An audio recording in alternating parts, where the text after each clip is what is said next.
Hello students,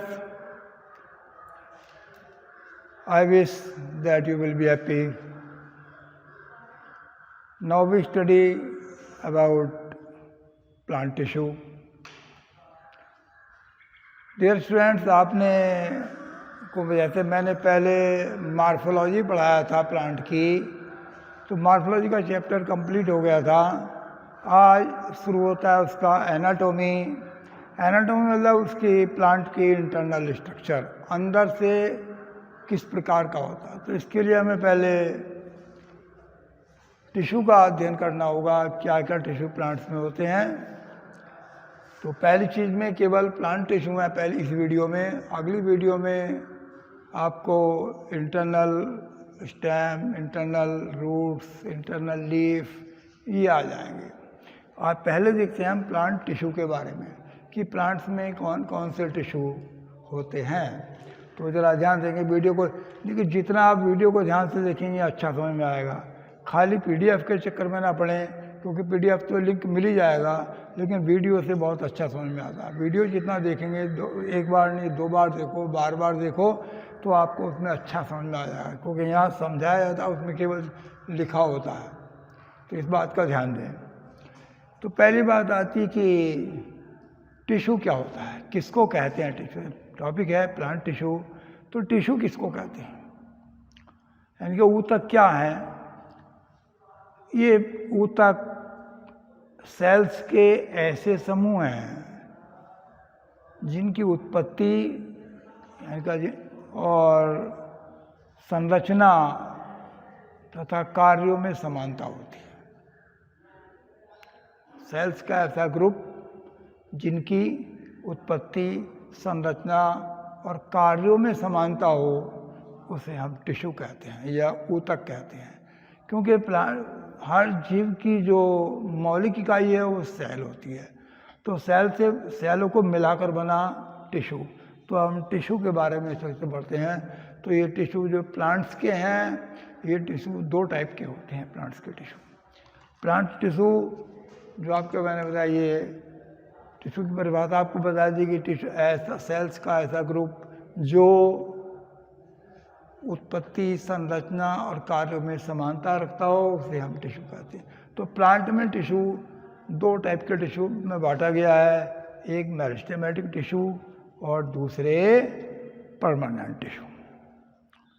ये विभाजन के आधार पर, इनका जो विभाजन है टिश्यू में जो विभाजन क्षमता होती है उसको आधार मानकर किया गया है।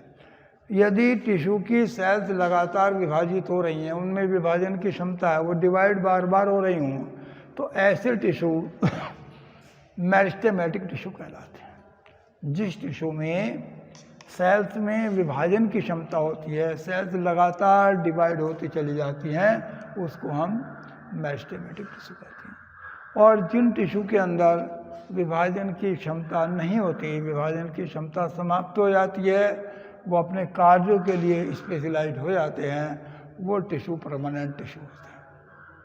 तो 2 टाइप के टिश्यू हैं, एक मेरिस्टेमेटिक, दूसरे परमानेंट। तो अब पहले हम लेकर चलते हैं मेरिस्टेमेटिक टिश्यू। तो मेरिस्टेमेटिक टिश्यू प्लांट के उन भागों में होंगे जहाँ ग्रोथ की या वृद्धि की आवश्यकता है, ज़्यादा जहाँ से वृद्धि होती है, सेल डिवाइड होती हैं, उन पार्ट्स में ये टिश्यू होते हैं। अब ये मेरिस्टेमेटिक टिश्यू, यदि हम स्थिति को देखें तो मेरिस्टेमेटिक टिश्यू आपके 3 टाइप में हैं। एपिकल, एक टिश्यू होंगे आपके एपिकल,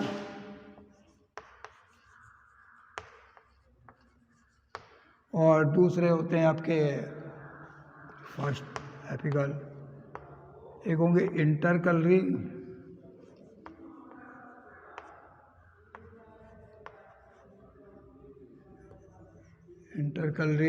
और एक होंगे लेटरल।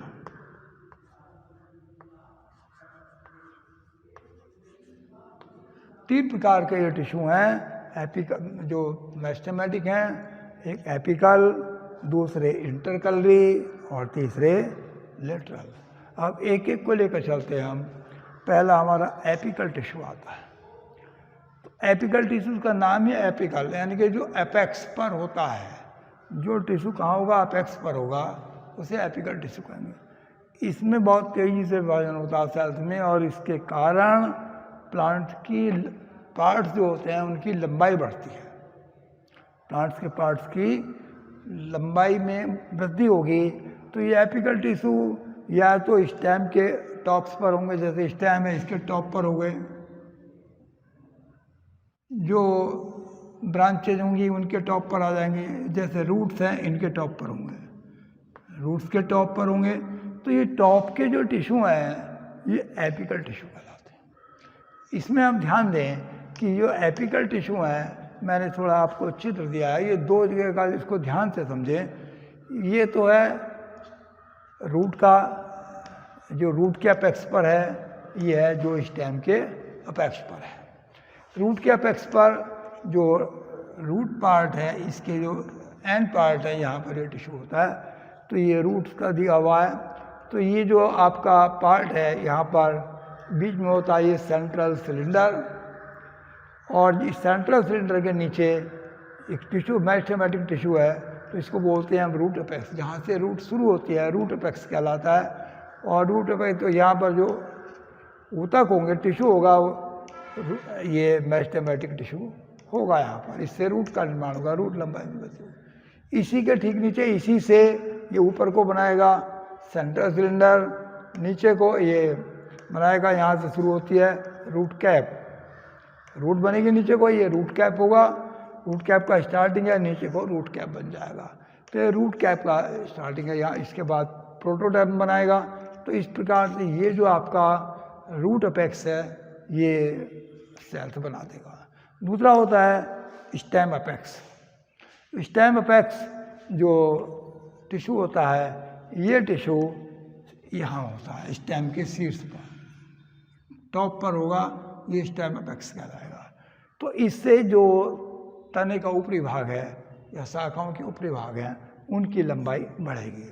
इनकी लंबाई बढ़ती तो ये इस भाग पर, यहाँ पर जो बीच में टिश्यू है ये कहलाता है स्टेम अपेक्स, बीच का भाग। इसमें जो टिश्यू भरा हुआ है ये है मेरिस्टेमेटिक जोन या मेरिस्टेमेटिक टिश्यू। इस मेरिस्टेमेटिक टिश्यू से आपकी जो लीफ हैं वो बनती हैं, तो इनसे लीफ का निर्माण होगा, स्टेम ऊपर को बढ़ेगा, लंबाई में बढ़ेगा। ये साइड में बन जाती हैं लीफ प्रिमोर्डियल, लीफ का स्टार्टिंग। अब इनमें जो सेल छूट जाती हैं वो एक्सिलरी बड कहलाती हैं। जो सेल ऊपर को लगातार बढ़ रहा है, कोई सेल छूट गई, ये होती हैं एक्सिलरी बड।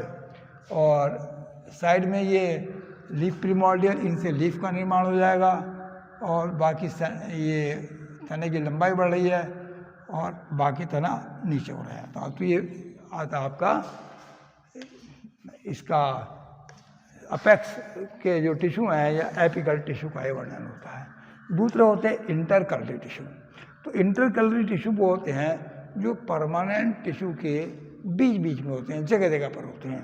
परमानेंट टिश्यू हैं, उनके बीच बीच में टिश्यू होंगे, लेकिन मेरिस्टेमेटिक होंगे, उनको इंटरकलरी मेरिस्टेम कहेंगे।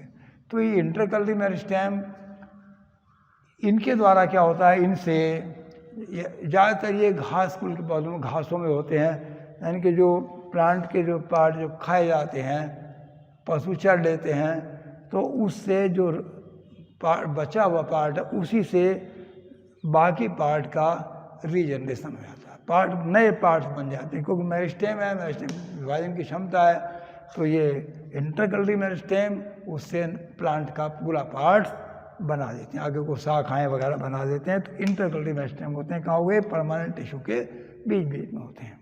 एक होते हैं लेटरल मेरिस्टेम।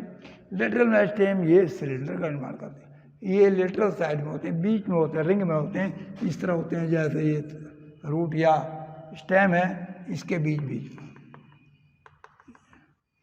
ये कहलाएगा रेडियली होते हैं, इसको बोलते हैं हम लेटरल मेरिस्टेम। इसके कारण जो तना या जड़ है उसकी मोटाई में वृद्धि होती है, मोटाई जो बढ़ती है उसकी, वो इस लेटरल मेरिस्टेम के कारण बढ़ती है। क्योंकि इसमें कैम्बियम, कारकैम्बियम ये टिश्यू आते हैं, या रे कैम्बियम। तो कैम्बियम टिश्यू इसमें आएंगे तो इससे क्या होगी, इसकी लंबाई बढ़ती जाएगी।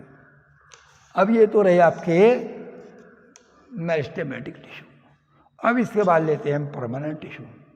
तो परमानेंट टिश्यू में हमारे जो परमानेंट टिश्यू हैं वो मैंने अभी बताया कि परमानेंट टिश्यू के अंदर ये विभाजन की क्षमता नहीं होती और ये स्पेशलाइज हो जाते हैं। तो परमानेंट टिश्यू में दो टाइप बांटे गए, पहले मुख्यतः दो भागों में। एक होता है सिंपल टिश्यू, सिंपल टिश्यू, और दूसरा होता है कंपाउंड या कॉम्प्लेक्स टिश्यू। इसको कंपाउंड टिश्यू भी कह देते हैं हम। तो ये सिंपल टिश्यू और कंपाउंड टिश्यू। सिंपल टिश्यू वो होते हैं जिनकी सभी सेल एक जैसी होती हैं और स्वतंत्र इकाई के रूप में कार्य करती है, यानी कि अलग अलग सेल है स्वतंत्र इकाई के रूप में कार्य करेंगी और सारी सेल क्या होंगी, एक जैसी होंगी। उसको हम सिंपल टिश्यू कहते हैं। कॉम्प्लेक्स टिश्यू में एक से अधिक टाइप की सेल्स होती हैं, लेकिन सब मिलकर एक कार्य को करती हैं। सेल्स एक से अधिक टाइप की होंगी, लेकिन सारी सेल्स मिलेंगी और क्या करेंगी, एक यूनिट की तरह किसी एक काम को करने में सारी सहयोग करेंगी। अब पहले लेते हैं हम सिंपल टिश्यू का वर्णन। सिंपल टिश्यू हमारे क्या होते हैं। अब ये सिंपल टिश्यू परिभाषा मैंने आपको बताई कि सिंगल सेल्स होती हैं, सेल्स स्वतंत्र होती हैं, अलग अलग होती हैं और सभी सेल्स एक जैसी होती हैं। तो ये टिश्यू मुख्यतः जैसे पहला टिश्यू आपका आएगा इसमें, अभी इसको लीजिए आप, पैरेन्काइमा। अब इसमें पहले लेंगे हम फर्स्ट में सिंपल का पहला पार्ट है, 3 पार्ट में दिया मैंने आपको। ये पहला पैरेन्काइमा,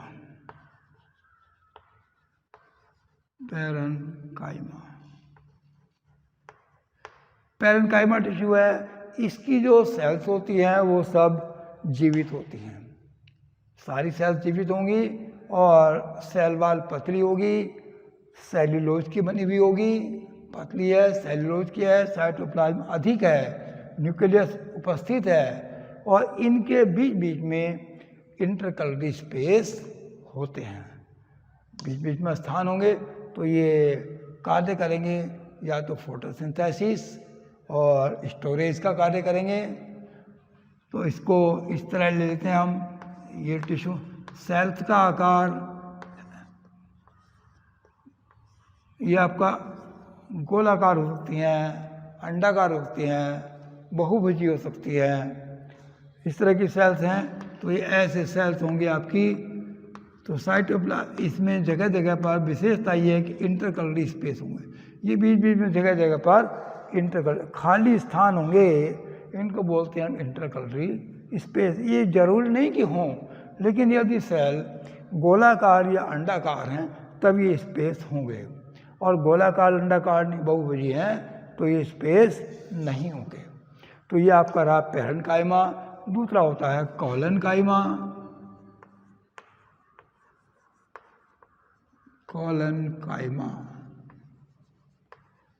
कोलेनकाइमा ये भी पैरेन्काइमा से मिलता जुलता होता है, यानी कि सेल वॉल पतली होगी, सेल्यूलोज, हेमिसेल्यूलोज और सेल वॉल सेल्यूलोज तो बनती है, लेकिन बीच के जो स्पेस हैं इन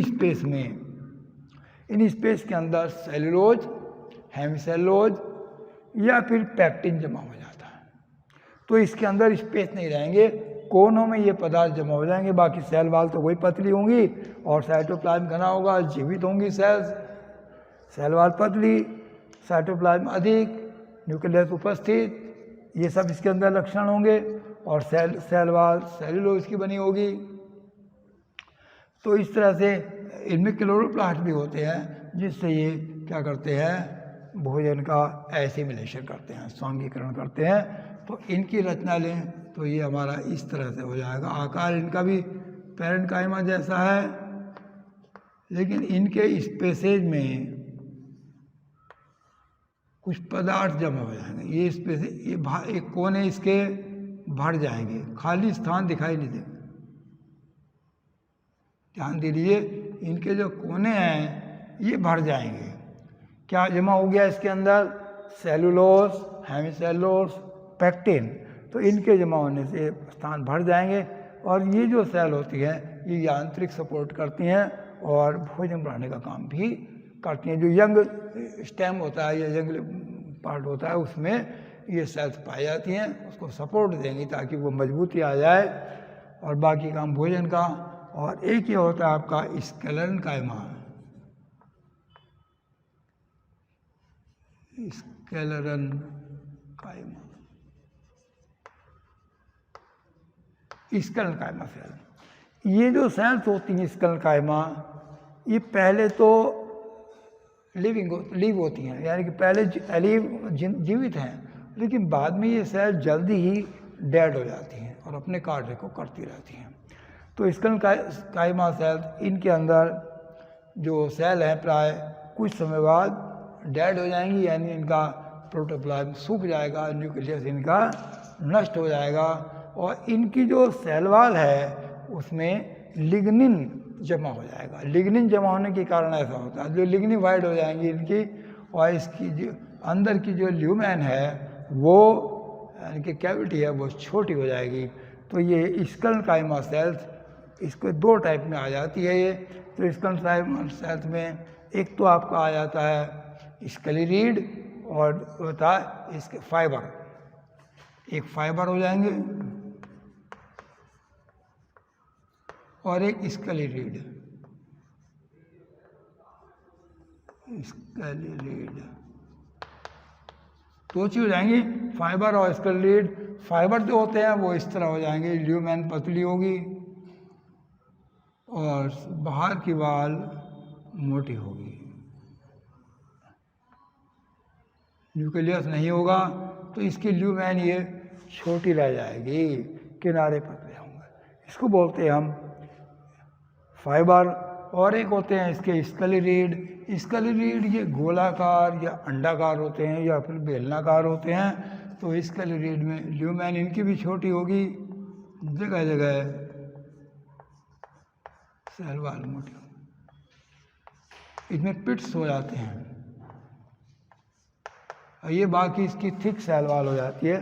तो ऐसी जो सेल होती हैं जो गिरीदार फल हैं उनकी सेल वाल में पाई जाती हैं। गिरीदार जो फल हैं उनकी पेरिकार्प में मिलती हैं ऐसी सेल, जैसे आम हो गया, नाशपाती हो गई, नाशपाती वगैरह में ये सेल मिलती हैं। इससे किरकिरापन लगता है खाने में। तो ये किरकिरा क्यों लगता है? क्योंकि उसके अंदर स्केलेरिड सेल्स होती हैं।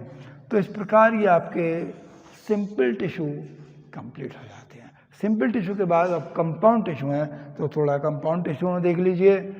नेक्स्ट है आपका कंपाउंड टिश्यू। तो कंपाउंड टिश्यू में एक से अधिक टाइप की सेल होती हैं, एक से अधिक टाइप। तो इसमें दो प्रकार का होता है, एक जाइलम, एक फ्लोएम। जाइलम का काम है जमीन से पोषक तत्वों को, खनिज लवण पानी को लेना और पत्तियों तक पहुंचाना। तो जाइलम में जो जाइलम होता है इसमें 4 प्रकार की सेल्स होती हैं। तो 4 प्रकार की सेल्स में एक होता है xylem parenchyma, xylem parenchyma, xylem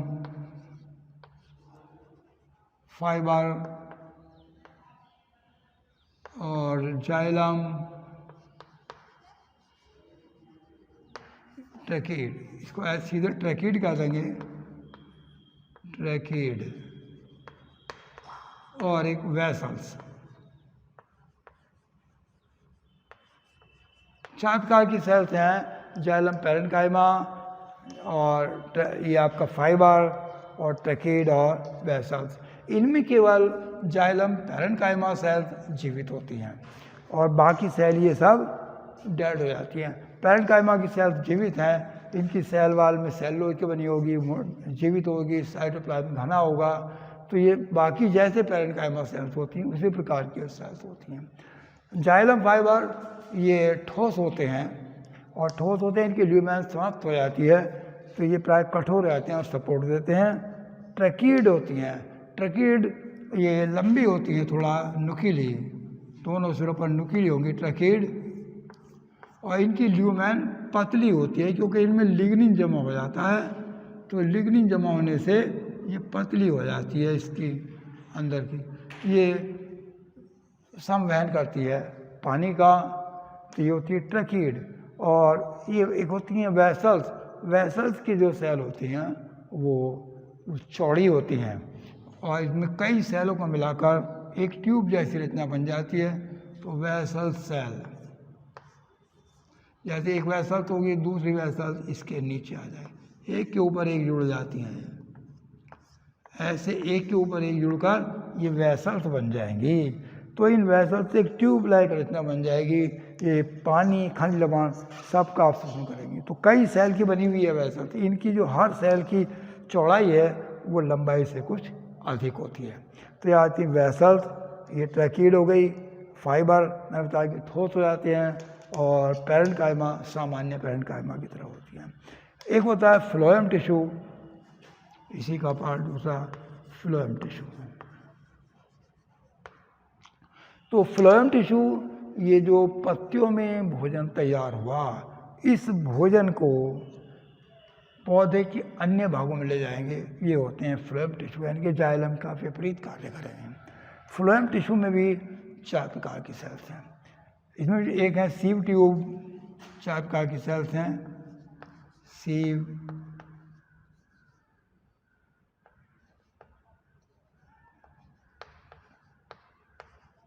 tube, एक होती है कंपेनियन सेल, कंपेनियन सेल, और एक होती हैं फ्लोएम पैरेन्काइमा, और एक होती है फ्लोएम फाइबर, फ्लोएम फाइबर। अब इन चारों सेलों का थोड़ा समझ लीजिए, ध्यान दे लीजिए। तो ये जो आपकी फ्लोएम सीव ट्यूब हैं, सीव ट्यूब की सेल पहले जीवित होती हैं, बाद में डेड हो जाती हैं, इनके बीच का प्रोटोप्लाज्म सूख जाता है। प्रोटोप्लाज्म केवल किनारे किनारे रहता है, न्यूक्लियस इनका समाप्त हो जाएगा, न्यूक्लियस समाप्त हो जाएगा और प्रोटोप्लाज्म इनका किनारे किनारे रह जाएगा। ये इनके जो सपोर्ट का काम है वो कंपेनियन सेल करती हैं। ये भोज्य पदार्थों को अन्य भागों में पहुंचा रही सीव ट्यूब नलिकाकार रचनाएं हैं। इनके जगह जगह पर सीव प्लेट होती हैं, छेददार छिद्रित प्लेटें होती हैं, वो तिरछी हो सकती हैं, ट्रांसवर्स हो सकती हैं, उनमें छन छन कर पदार्थ आता रहता है। साइड में इनकी वनताएं क्या होती हैं, कंपेनियन सेल होती हैं, ये जीवित होती हैं, यही इनका सपोर्टिंग करती है। इन्हीं के द्वारा कंपेनियन सेल बिल्कुल पैरेन्काइमा सेल की तरह होती है, लेकिन चिपकी होती हैं इससे सीव ट्यूब से चिपके रहने के कारण इसको जो यांत्रिक सपोर्ट करेंगी वो कंपेनियन सेल करेंगी। और यही अब इनमें न्यूक्लियस नहीं है, तो इनका जो न्यूक्लियस है कंपेनियन सेल का, वो इसके कार्यों को कंट्रोल करता है। तो इसके कार्यों को इसने कंट्रोल करती है, हो जाएगी कंपेनियन सेल। फ्लोएम पैरेन्काइमा बिल्कुल जैसे कि बाकी पैरेन्काइमा सेल्स होती है उस तरह की पैरेन्काइमा सेल स्टोरेज का काम करती हैं, या कुछ फोटोसिंथेसिस भी करती हैं। और ये जो आपका फ्लोएम फाइबर है, ये प्राय ठोस, तो ये डेड सेल होती हैं, और ये प्राय इनकी ल्यूमेन बहुत छोटी होती है, लेकिन ये भी रचना में लगभग इससे मिलती होती हैं। फ्लोएम का जो फाइबर है, इनका आर्थिक महत्व बहुत है। फ्लोएम फाइबर आपके जैसे पटसन, जूट, सन, इसमें ये जो रेशे होते हैं वो फ्लोएम फाइबर होते हैं। तो इस तरह से आपका ये टिश्यूज हो जाते हैं। अब इसमें 1 मिनट थोड़ा सा ये देख लें इसका, जैसे मैंने आपको ये दिया जो जाइलम पार्ट था, तो जाइलम पार्ट, जाइलम ये 2 प्रकार का होता है, प्रोटोजाइलम, मेटाजाइलम। इसकी दृष्टि को हम यदि देखते हैं तो जो प्रोटोजाइलम है वो पहले बनता है, मेटाजाइलम बाद में बनता है। यदि तने को देखते हैं तो तने में इसकी स्थिति होती है एंडार्क। एंडार्क का मतलब जो प्रोटोजाइलम है वो सेंटर की ओर होगा और परिधि की ओर मेटाजाइलम होगा। जड़ में इसके विपरीत है, वो एक्जार्च होती है। एक्जार्च का मतलब प्रोटोजाइलम बाहर की ओर और मेटाजाइलम अंदर की ओर होता है। तो इस प्रकार ये टिश्यू के बारे में जैसा मैंने आपको बताया, ध्यान आया होगा, मेरिस्टेमेटिक टिश्यू, परमानेंट टिश्यू। तो आज ये टिश्यूज का वर्णन आपको दिया। यदि आप इसको वीडियो को ध्यान से देखा होगा तो शायद आपको समझ में आ जाए। कई बार देखिए तो आपको अच्छी तरह समझ में आ जाएगा। आपका बाकी लिंक PDF मिल जाएगा। तब तक के लिए धन्यवाद।